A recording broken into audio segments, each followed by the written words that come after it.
Good day everyone. I am here to speak issues that brings problem to our country. Come to think of it, year 2020 was unforgettable year to all of us.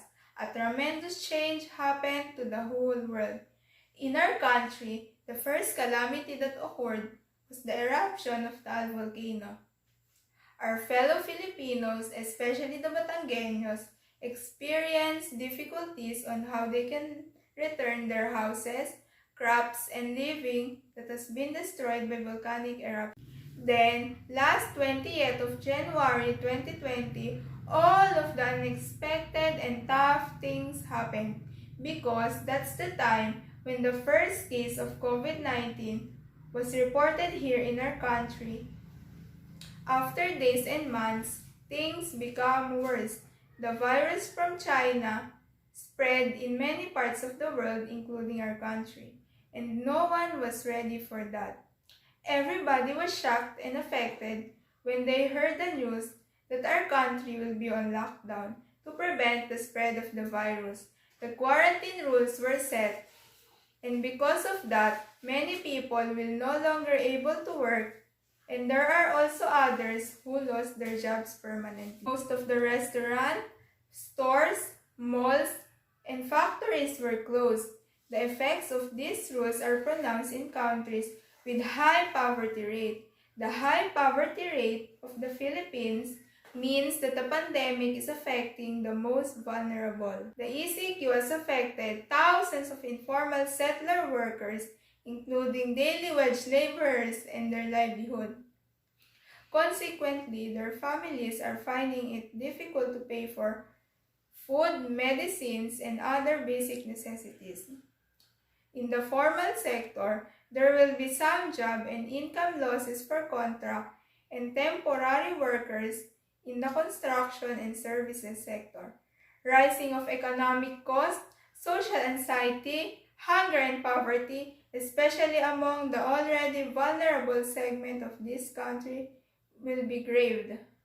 The current pandemic has a great impact on poverty due to the loss of livelihood, loss of primary income earner in the families due to illness or death, and decrease in remittances from overseas Filipino workers.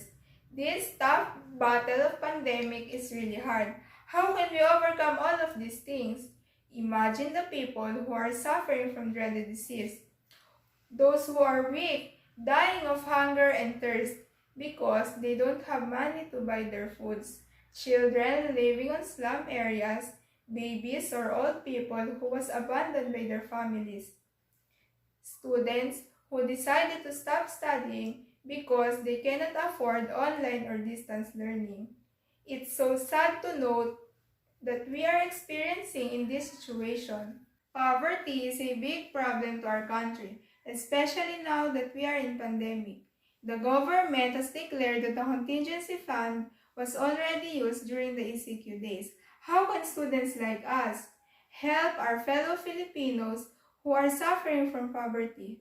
Let's pause for a while and think, is there something we can do? We are lucky and blessed that every time we woke up, we are alive. We still have foods on our tables. We have parents who still providing our needs. We are still studying. But how about others who are in the borderline of our society? Let's face the reality that we belong to a poor country. But let's not stop with that connotation, but rather let us be challenged to improve and change our attitudes. Let's not think only for ourselves, but let's be observant and have concern to the less fortunate people. Let's start within ourselves. Join outreach program in organizations that focuses on how to reach out and brings help to the needy. And be the voice of justice and equality. Let's help transform our society. Let's be united, raise our voice, and demand for a change. That our government allot more funds for the basic needs and shelter of these people. Find ways on how they can give decent jobs to the poor families. Because that was the promise during the campaign period. Nothing is impossible if each one of us will be part of this problem. Filipinos are known for being resilient, hardworking, diligent, caring, and helpful people. Remember the word bayanihan? It's a proof that we Filipino people have a culture of helping others during tragedies and calamities we encounter. Many of us share something for the victims. A little act of love may be a big help and a solution for poverty. One piece of advice that I want you to remember from me: let's make a difference in our lives each day. Start the change, be the change.